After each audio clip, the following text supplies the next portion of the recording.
Welcome, 2025. Welcome, another new year. Another new year. Well, it's a lot going on in this new year. Man, short time. Let me share my screen to show you what just happened in Chicago. Her boyfriend was shot and killed by Chicago police after she called 911 for help from her little village apartment. Chicago police say the man lunged at officers with a knife. Our Megan Hickey joins us live. Megan, the family wants to know why Timothy Glaze was shot 28 times. Right, Joe and Erica, the family says that's what medical examiners told them, and they don't know why more than 24 bullets would have been necessary. Charlotta Pritchett tells us her boyfriend was having a mental health issue, and police used excessive force when they responded to the Albany Terrace Apartments senior building early Friday morning. Before I can get out of the chair to say, hey, I'm the lady who called, I didn't get a chance to get to the door when we heard this enormous amount of gunfire, at least 35 or 40 rounds. Shortly after 2 a.m. Friday morning, Charlotta Pritchett called CPD asking for help with her boyfriend who was holding a knife. Their male black boyfriend is fighting her with a screwdriver and a knife. Police arrived on the 6th floor of the Chicago Housing Authority building minutes later. That's when CPD says officers knocked on an apartment door, confronted by a man who had a knife and lunged at officers. Officers fired weapons, hitting the man identified as 58-year-old Timothy Glaze several times. You go in and look like a battle. But Pritchett said her boyfriend, who was suffering several forms of cancer and having a mental health episode, posed no danger to her. She just wanted help de-escalating the issue. She and other members of her community want the body camera video from the incident released within the next 10 days. They also want to know why a mental health crisis team wasn't sent and why he was shot so many times. Last week, we uncovered a current order of protection between Pritchett and Glaze. Would you honor the order of protection or would you go against it and help him? That's what I chose to do, and it led to his death. Pritchett acknowledged the history of domestic violence, but said Glaze needed her help in this particular situation. And I just want to say to anyone out there that has a mental disability or a mental breakdown, don't say the word knife when you call 911. I don't want to call 911 ever again in my life because it took his life. We want to make sure that there's policy in place when the police answers to calls like senior homes, like mental health institutions, for them to understand that there's a crisis. Officers involved are on routine paid administrative leave as COPA investigates. In response for calls for that body camera video to be released today, COPA told me materials related to this incident will be posted to their website in accordance with the city's video release policy within 60 days, unless prohibited by a court order. They usually strive for under 45 days. In the newsroom, Megan Hickey, CBS News Chicago investigators. Thank you, Megan. They can put that out right now. Okay. Ain't that something? Ain't that something? That's a shame. I mean, but this is what happens. This is what happens. Like 28 times. Like it almost when I first heard it, I just immediately got upset because I'm thinking like, don't we all know by now that is not the call to make? No. They are known for doing this type of stuff. Like they don't send out crisis counselors or anybody like that. They come and then somehow the situation ends in the same way. Somebody got to die because they're going through a mental health crisis. You know, no tasers used. You didn't use nothing else. It's a senior building. A senior building. And who knows how many shots they didn't hit them with that they just shot aimlessly through the hall. I mean, how many shots did they say? Like she said 30, like 40? Yeah, 30 or 40. I mean, that's ridiculous. It's utterly ridiculous. A senior home, they couldn't stop a 60-year-old man to just like calm down. It's sickening. Kill people on welfare checks. You know, it's so sickening because we continuously have to go through this. Like there was no other way to like get him down on the ground. I mean, even not using the taser. This man is 58 years old, or was. She said he was dealing with cancer. So 3 how different strong, cancers. you know what I mean? How strong could he have been? That's not their thing. They go to these places after that call is made, and they just take them out. Like that just ends it.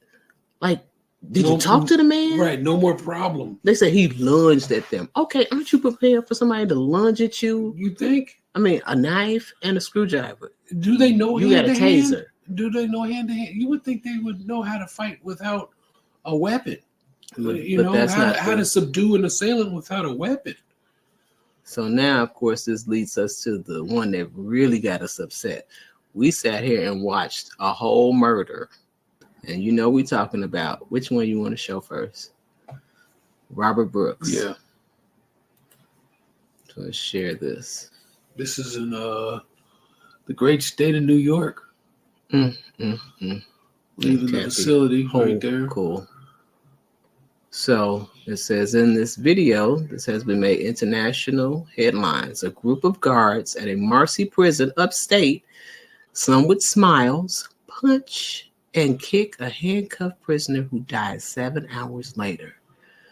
For many formerly incarcerated New Yorkers, the scene of a handcuffed Robert Brooks, 43, beaten by a team of state prison correctional officers medical bed on December 10th was not shocking at all. That's just how the system is. It's been going on forever, said Greg Mingo, who served nearly 40 years in state prison before he was granted clemency in 2021 by former Governor Andrew Cuomo on his last day in office. Wow, he was lucky. State correctional officers often view incarcerated people as less than human that don't deserve empathy, Mingo added. Brooks died at a Utica hospital approximately 7 hours after the beating by 13 guards. 13? That was caught on tape while he was handcuffed. Wow. Officials said all told 143 people died last year inside a state prison. Do you see that? 143 people. The highest total of 5 years, according to the Department of Corrections and Community Supervision records. So they say some 107 died in 2023, 111 in 2022, 137 in 2021 during the pandemic, 115 in 2020, and 113 in 2019. State prison records show. When you're in jail, aren't you under supervision? And aren't there people there that are supposed to be? Yeah. I was reading some articles that said the highest death rate for inmates are those who are the first time to go in. It's like most die within 1 to 3 months of their first time being in jail. Wow. That's what it most often occurs. I think the total I saw was 70%. You'll see in the graphs and charts that we have. I mean, this is ridiculous that we got to see. But this is a pattern like that. It is. It's not. But I mean, at some point, this has got to stop. Like, there's no other reason not to give us a hate crime bill specific to us. There's no other reason why you wouldn't do that unless you like seeing us, get mowed down, get killed. Yeah, this man had he was going through a mental health. I'm going back to the one in Chicago. Yes. He had to die for that though? Like, you shot him 20, like we had to They had to pull their trigger 28 times. Did both of them? I mean, we still don't have all the facts either. Like, did both officers shoot, all their bullets like that? Like, did one reload? I mean, don't they have a taser? Like, that's they crazy. Have big flashlights and stuff? It's an old man with a knife. So back to Robert Brooks. This is wow. So you want to read some more? I mean, it's a Rodney King moment. Yeah. They're saying what is most unusual about the beatdown of Robert Brooks is that it was captured all on video. Man. Or we wouldn't have been believed. Exactly. You're supposed to be safe in the here. At 1.2 officers see putting their hands on his mouth while the other punch and kick him. This is still why he's cuffed. Handcuffed. Defense. Yeah. One officer kicked him in the groin as he was held down by officers. During the attack, one guard picks him up by the throat. the video shows. Brooks' face is bloodied and he's struggling to breathe. The body camera footage reveals. You know he was dead on scene. They just moved it to make it sound like he was alive. Wow. Okay, DOCCS released names of those suspended in Robert Brooks' case. Okay, so we've got Sergeant Michael Mashal, Sergeant Glenn Trumbley, CO, I guess Corrections Officer Matthew Gallagher, Nicholas Anzalone, David Kingsley, Nicholas Kiefer, Robert Kessler, Michael Fisher, Christopher Walroth, Michael Along, Shay Scoff, David Walters, nurse. There was a nurse doing it. Wow. Kyle, and CO Anthony Farina, who left before he was going to get fired. So what's it say? Multiple injuries. They don't go into the injuries. They haven't released the full autopsy. They said his back of his neck was swollen. His nose was fractured. He had a swollen, pulpy eye. Mm-hmm. His vertebrae was bruised and swollen. They had lacerations around his ribs, I believe. His groin was bruised. It's like horribly disfigured injuries. And if you saw the video, I couldn't sit through all that video. I've only seen clips of them stomping on his face, shaking down, looking lifeless. And I see him moving every once in a while.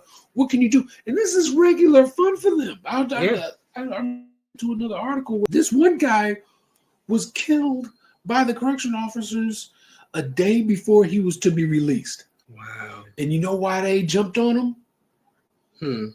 They jumped on him because they said he left his pod. Wow. Really? And they beat him to death. I mean, this is ridiculous. It's utterly, it's disgraceful. I mean, we cannot go into 2025, because it feels like this is an escalation. Feels like it's going to keep happening. Yeah, like it's more ramping rapidly. up. Mm-hmm. Like they're very, very motivated for some reason to try to do whatever they want to a particular group of people. And that particular group of people happens to be us. So here you go with Attorney General Letitia James, whose office is charged with investigating all law enforcement related deaths, was initially handling the case. But the AG said she has a conflict of interest. Her office is also representing 2 officers involved in another lawsuit filed by a prisoner alleging similar abuse. She has said in a statement. She's representing the officers that are involved. So on Thursday, she appointed Onondaga District Attorney. Onondaga, William Fitzpatrick as a special prosecutor for the Brooks case. Overall, she has probed just 2 state prisoner deaths since 2021. What? Wasn't there like over 100? According to an annual report published in October, she determined the officers did not violate the law in any of those cases. Man. Wow. Over the years, many incarcerated people have sued, alleging almost unimaginable abuses like waterboarding by state correctional officers. I mean, what are we in Guantanamo Bay? What is happening? I mean, blackface is high places. This is ridiculous. Like, really? This is what we got to look like. We got to see. We're going to be seeing this a lot in 2025. But that's what it's looking like. That's what's going on. I mean, this can't continue. Like we said on that last show. Do you want us to get suited and booted? Because what's the first law of nature is what? Our instincts will begin to kick in a manner of defense. Yes, I see because we will feel like we're being attacked and we have to defend ourselves. Exactly. So this can't happen in 2025 like they may think it's going to go down. It's some changes have got to happen. This just can't keep happening. I'm sorry. So we got a lot to cover today. It was so much going on. You got, I mean, even with Robert Brooks, like it's sad. Emotionally draining process to watch. Is that what you're saying? Yeah. It's constant enragement of injustice just before our eyes on film over and over and over again when they let us see it. You know, because so much is been undercover and under wraps, like you've said many times. What happened to the Burger King video of Laquan McDonald? It just the reason why the police were even there, right? It's incredible. But now we see that there's no reason. I remember it was a couple years ago. A teenager was having a mental episode on the front stoop, and he had a bat. He was in the doorway of his house upstairs beyond the porch, and the police officer was downstairs on the pathway towards the house. So he was a good 10 to 20 feet or more away. I would say 20 to 30 feet away when he shot him dead in the door. He wasn't even close. It's like they These just guys scared. Yeah, They're scared. scared. And why do we have scared cops with guns? It's like I have a loss for words with what I keep seeing. And it's just no way that the police can act and serve. But you so concerned about making them safe. Right. Your own livelihood. That's what it like, which I understand. Everybody want to get home, but you chose a occupation that requires you to sacrifice you in order to protect us. That's the job. That's what the job is. Those jobs not even the same. Like, that's crazy, because I remember when, growing up, that was like that job of being a protector, somebody who, be the first to go out and go on the front lines for the citizens. Running towards danger. Yes, that is not what we're dealing with today. No, Uvalde cops showed that. Are a bunch of biatches. Is that what I can use? Are you saying ACAB? I mean, really? All cops are bitches? Like, that's crazy. I mean, it's so disappointing and sad to have to say that, but why is it that we, in stuff we see, cops gather around 6 to 8 for somebody who has a traffic violation in the street? Like, what kind of resources is that? So many of cops roll up on people with cameras by their building. Why are they afraid of cameras? What is going on? Cracks me up is 911. You see the wait time. It's almost like they're waiting for whatever is happening to end so they can come in, right, and then clear off the scene, get the yellow tape. Yes, like we got some of the laziest police officers. They not concerned about solving crime. They just want to go to work, carry that gun and that badge, walk around big and tough with their bulletproof vests, and they want to get home safe. Regardless if you get home safe, regardless if your problems get solved, they want to get home safe. Yeah, they say that's the new police officers. Yeah, that's what we got. That's not a good look. We could police ourselves if that's what we're gonna be doing. We already do, because pretty much they say when seconds count, police are minutes away. And the other one that the police say is, I'd rather be judged by 12 than carried by 6. So that means whatever happens, I got to kill that person and then figure it out later. Shoot first, ask questions later. But it's almost like, what else can we say other than we need a hate crime bill? We have to have that. Like, there has to be a law that says that you will be held responsible. I mean, you did it quickly. Class. Yeah, we have to be protected class. You did it for the Asians. Yeah.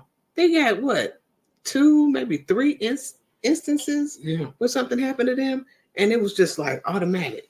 they get now. I won't say 2 or 3, Right. Because I don't remember how many there really were, but it wasn't as many as what everybody in the world knows. Right. We are the most attacked.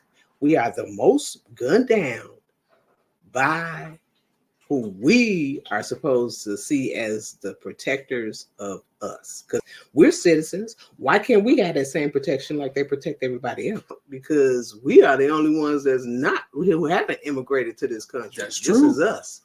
So we more of Americans and citizens than anybody, if you really want to keep it like 100 for real. So, but the problem I'm having is how many more interviews, how many more news reports are we gonna have in 2025 with the same murder by the hands of police officers? I don't know. I mean, this is ridiculous. Like we at some point is something's got to happen.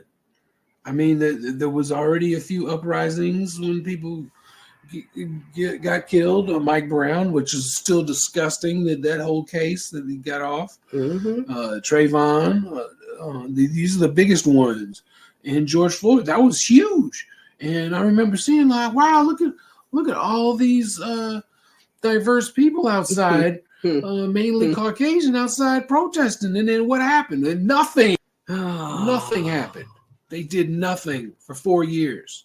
Nothing. Disgusting. I mean, like I said, we got so much to talk about, and we're trying to, maintain the right energy to be able to do this, because it's really a lot. I mean, living in Chicago, we still have the same issues, with, the massive amounts of immigrants, resources being drained. So it's a lot. So the fight continues. So, but I did hear something, was it a couple of days ago from somebody? Yeah. And I was just like, really? Like, it just keeps coming and coming and coming. Mm-hmm. So there is a man, yes, who proudly says he is the most requested, the most influential, the most revolutionary, yes, and is known for being an outstanding orator. okay, as he is skillful and very crafty in the words he chooses, and how he chooses those words in a repetitive manner. His words sound passionate, yes, thought-provoking. He speaks to the struggles and the overall challenges of our community. okay, He's addressed specifically immigration being used as a replacement of our community. He speaks to the brutality, the savagery, the humane treatment of our ancestors and what they endured during slavery. And that the remnants has carried long-lasting effects on the descendants. And that our ancestors' repair was never rendered, nor were they ever compensated for their grueling labor. true, So this man clearly understands that reparations is a debt yes, that is owed to the descendants. yes, So with that being said, mm-hmm. you mean to tell me that the man who preaches about building our own institutions yes, has been building a school for over 20, maybe 30 plus years yes, with the community's financial donation? Oh my God! Mr. Hit the Cash App $989 98958 yes, has the gall to say that we shouldn't get reparations because we're not ready? We're not revolutionary enough? Save it and trust for the next generation? get out, Oh, I see you, Mr. Efi Kunde, hiding behind being a revolutionary as you suck the blood and resources out of a part of our community who trust you. Hang on to everything that you say. that part of our community has a strong desire to have someone who understands the struggle. Yes.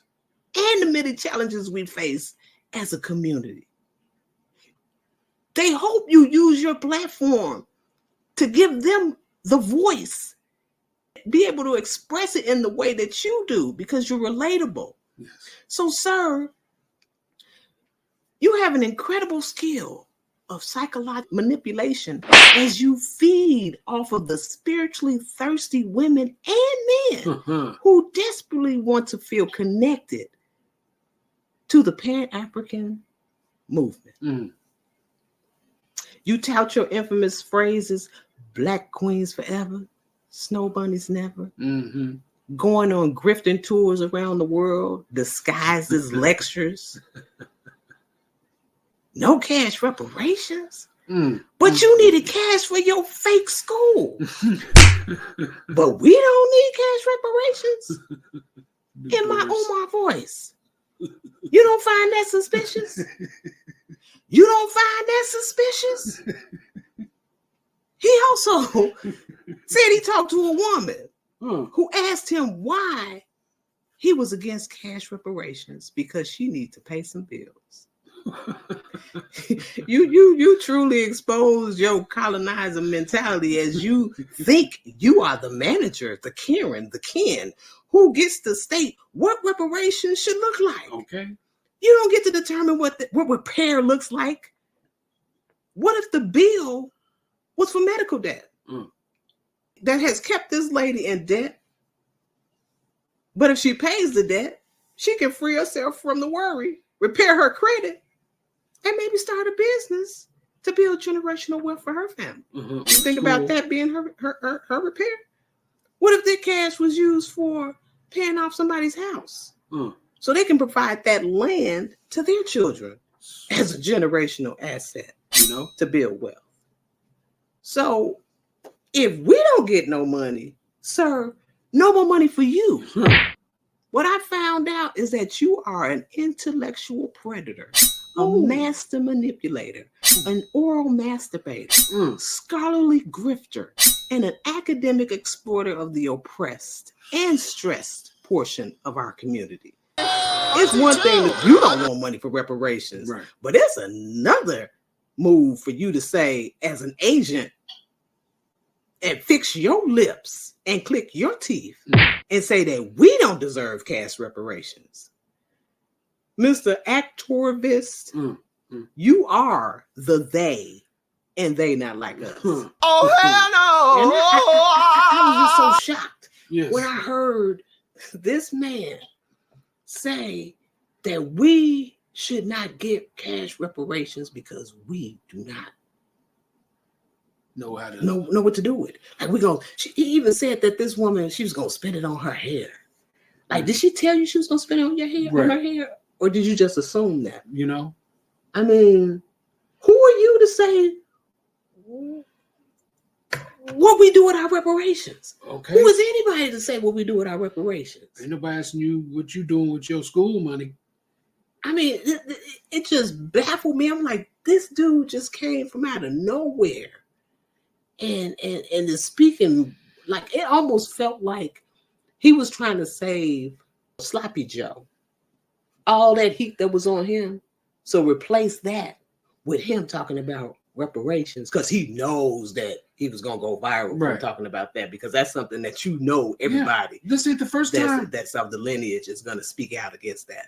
So was he used to take the heat off of Sloppy Joe, you think? It's possible. But this wasn't the first time he said that we didn't need cash reparations. He said to do it in the programs in the education, like I guess his school. Yeah. Most of the people who step in front of reparations are in organizations that are technically profiting off of the people's struggle in these cities and urban landscapes. You got Urban League, NAACP, you got the Non-Action Network, you got these other entities that are out here collecting dollars for the Congressional sitting around having parties and events that ain't doing nothing. Some of them give out scholarships, but it's just not enough. Congressional They're not Black doing Caucus. enough because the system is working how they need it to work. This is the what do you call it? The grifting class. Yeah, and there's a lot of other activists that's going to get caught up too. Yes, this is the year of it's more exposure supposed to come out because we've got to see these people for who they really are. There's a lot of people we've trusted over the years. Yes, I mean Umar. I mean, he speaks very well, but I never sent him a donation. I never had my heart never even moved me to give him $1. He's a good speaker. He's a great orator. He's a great orator, but yeah, his influence don't touch to and I think this influence is going to go down a bit. Yeah.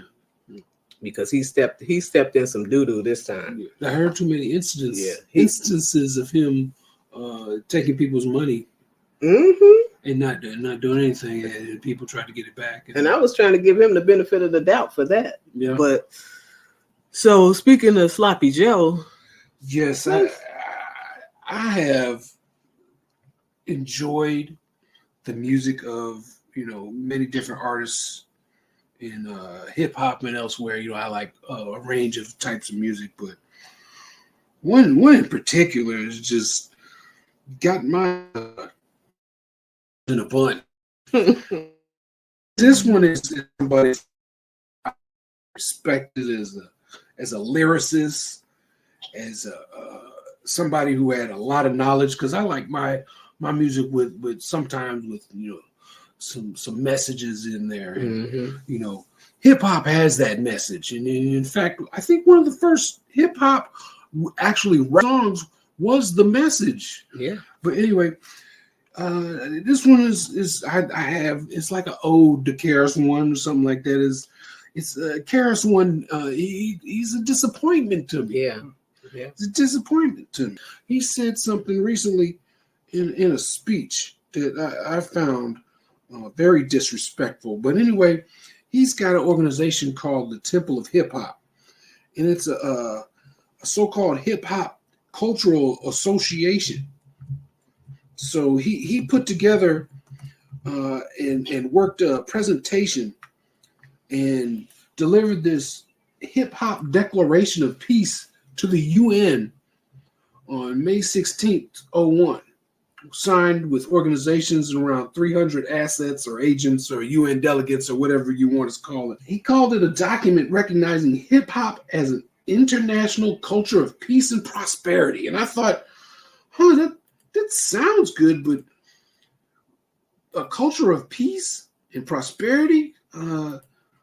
Prosperity is successful progress in any business or enterprise. It also stands for good fortune, so that tells me this is seemingly about wealth. But then, it's spreading hip hop worldwide, like kind of giving it a multicultural ownership. And I was like, well, what is that? But it also presents it as if it's a profitable tool. And I was like, wait, what is going on? So I'm reading along in the hip hop declaration proclamation that was given to the UN, like that's going to do something. UN is a toothless entity. It does seek out hip hop to be nonviolent. However, it is and was born from violence in these United States. Isn't that interesting? It also presents a list of 18 principles. The first speaks of the elements of hip hop. Now, in going through the elements, you got all the, hip hop and graffiti, style dress or whatever. It goes through it, but that's all the temples. Look at the range of diversity they got there. That's quite interesting. He's called it hip hop, calling it an independent collective consciousness. What does that mean? How can you be independently collective? Those words mean nothing together, how they're written.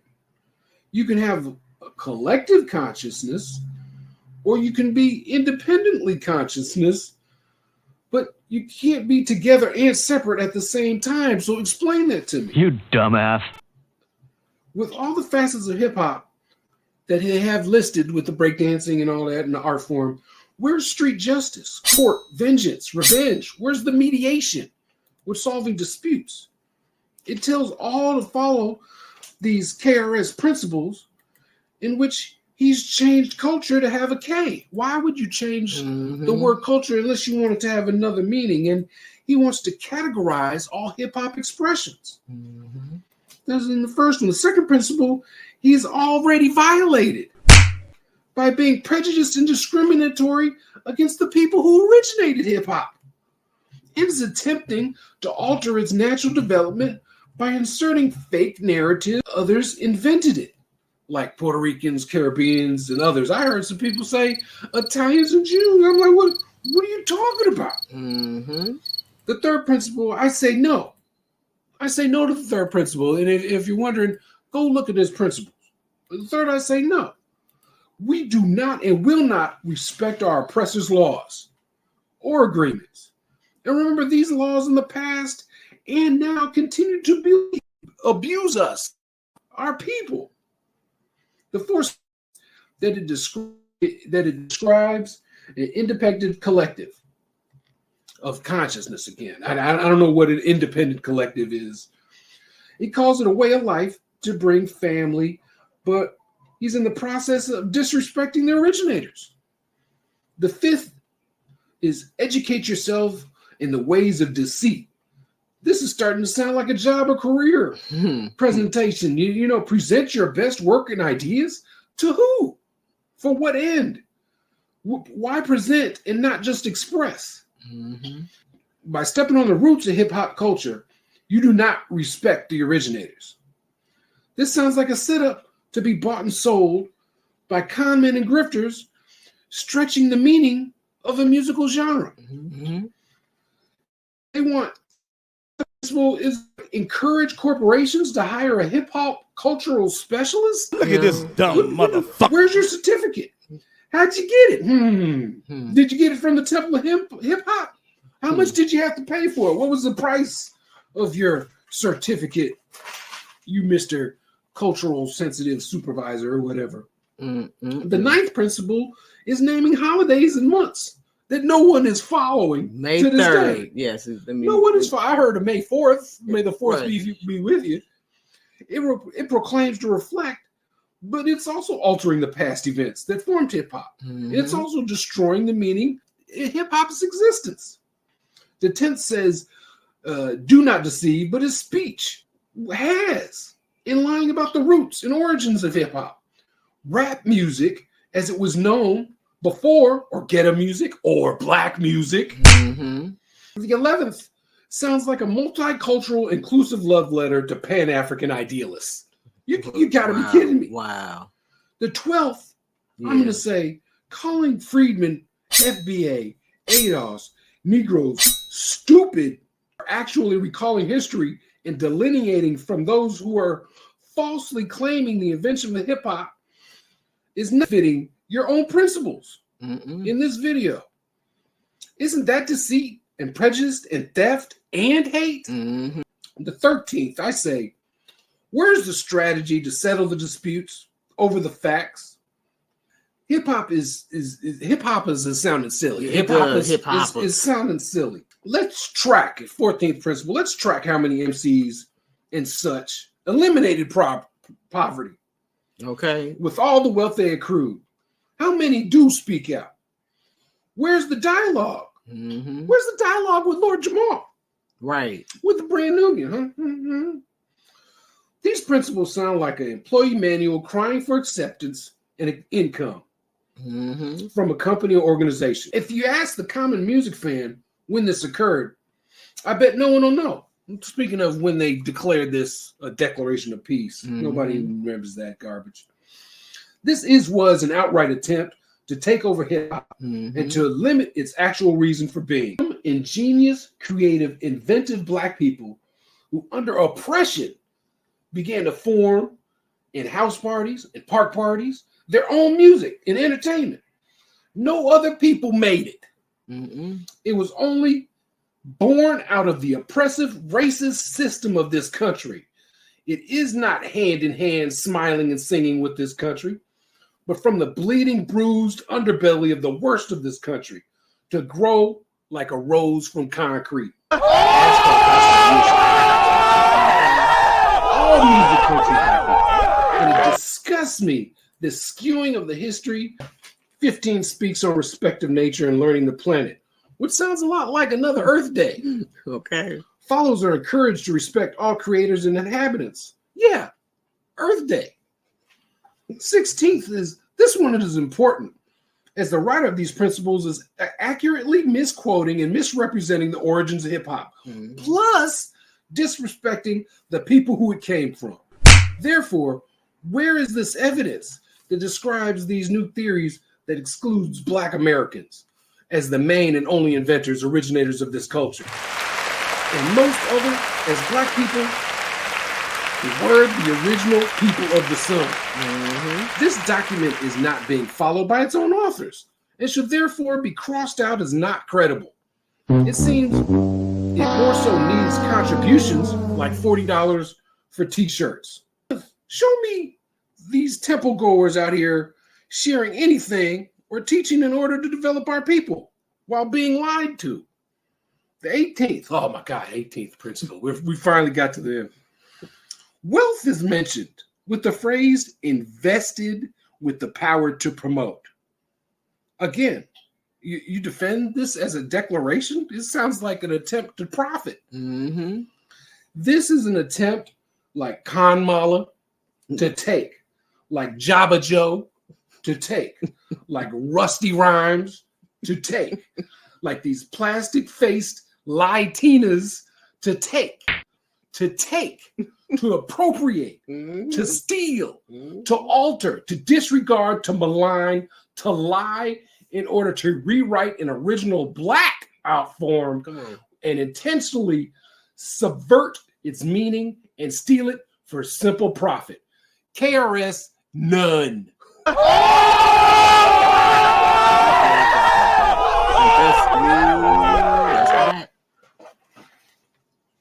Drop the mic. Drop the mic.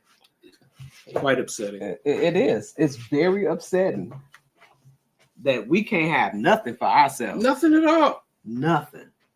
What's the point of it? I mean, we're just sitting here, and it's irate. You gonna sit up here and say that it was others that made it? We watched movies from the 30s, from the 40s, from the 50s. Beautiful Black people singing, dancing. Oh man, what we got out of these people was just pure entertainment and joy. But the talent we're in, these two brothers that tap dance, they were smooth. They were flying and gliding across the floor. That's it. You ever heard of Cab Calloway? He invented the term hip. Okay. He said hip to the jive. Where you think that came from? Hip. That don't sound like Puerto Rican. I don't hear no salsa up in there. Okay, it's like with all that. Show us what you got. Show us your history. Show us the 20s, the 30s, the 40s. Show us your stuff. We got it documented. Come on, it's everywhere. We was rapping before it was called rap. So I'm saying it is originated out of house parties. Where? In the ghetto. What ghettos? The Black ghettos. Yeah, people were visitors, but that's what they were. That's what they were. As again, they steal it and call it their own. Who else does that? The colonizers. The colonizers. There it is. And there it is. And there it is. That's great. Everybody, we just had to let off and vent a little bit. Thank you so much for watching. We enjoy it. If you really, please like to donate, continue with this channel. Please donate. Just get by right there across the screen. Thank you so much. Please watch Relax Miss Tish. I'm gonna watch it right now too because I'm so irate and upset about what's going on. I gotta relax a little bit, calm down a little bit. Then I'm gonna watch a little bit of Rage. Right there's a little video games. Check those out. So everyone, again, tune into us next time. Thanks for watching. Thanks for watching. Thanks for watching. Thanks for watching. Just goodbye. Just goodbye. We go. Thanks for watching. Oh, thank you for watching. Enjoy. We'll Be on again soon, and we're gonna hit with some facts that you are never heard of before. Because have you heard of the Olmecs? The Olmecs. They were here before. Who? They were look it up. Come on.